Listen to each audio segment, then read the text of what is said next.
हाल ही में मध्य प्रदेश में बीजेपी ने प्रचंड बहुमत के साथ सरकार बनाई और कहा जा रहा था कि इसमें बड़ा योगदान लाडली बहना योजना का था। लेकिन एमपी में सीएम बदलते ही लाडली बहनों ने नए सीएम का साथ छोड़ दिया है।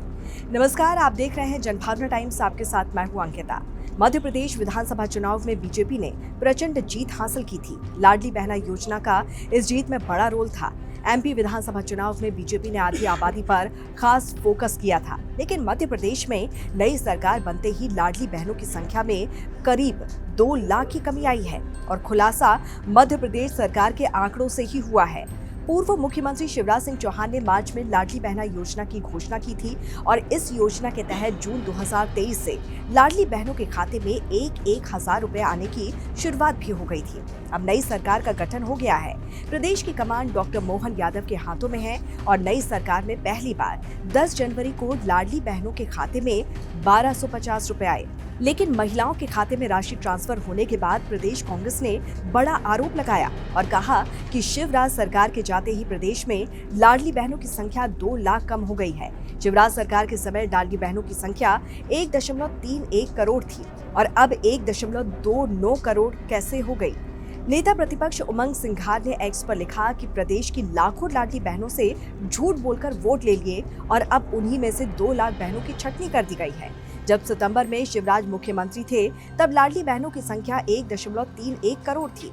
अब नए सीएम मोहन यादव ने इस संख्या को छाटकर 1.29 करोड़ कर दिया है। लाडली बहना वो योजना थी जिसके सहारे बीजेपी ने विधानसभा चुनाव में प्रचंड जीत हासिल की थी। ऐसे में लाडली बहनों की संख्या कम होते ही विपक्ष को बीजेपी पर सवाल खड़े करने का मौका मिल गया है। तो वहीं लाडली बहनों की घटी संख्या को लेकर बीजेपी का तर्क है कि करीब 1.25 लाख महिलाएं 60 साल की उम्र से अधिक हो गई हैं और इसीलिए अब वो योजना की पात्र नहीं रही। बीजेपी के प्रदेश मीडिया प्रभारी आशीष अग्रवाल ने कहा कि सितंबर 2023 से जनवरी 2024 तक लाडली बहनों की संख्या में जो 1,75,347 का अंतर आया है, उसके अलग अलग कारण हैं।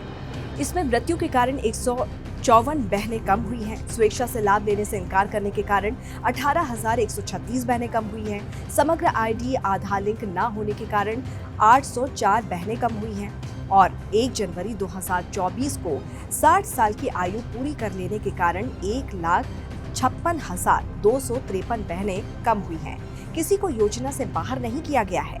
मध्य प्रदेश के तत्कालीन सीएम शिवराज सिंह चौहान ने जनवरी 2023 में लाडली बहना योजना की घोषणा की थी और इस योजना में 21 से 60 साल तक की महिलाएं शामिल की गई थी जो मध्य प्रदेश की मूल निवासी हैं और इस योजना के लिए एलिजिबल हैं। वहीं शादीशुदा, विधवा, तलाकशुदा, पति से अलग रह रही महिलाएं जिनके परिवार की सालाना इनकम 2.5 लाख रुपए से या इससे कम है, उन महिलाओं को भी इस स्कीम का फायदा मिलता है।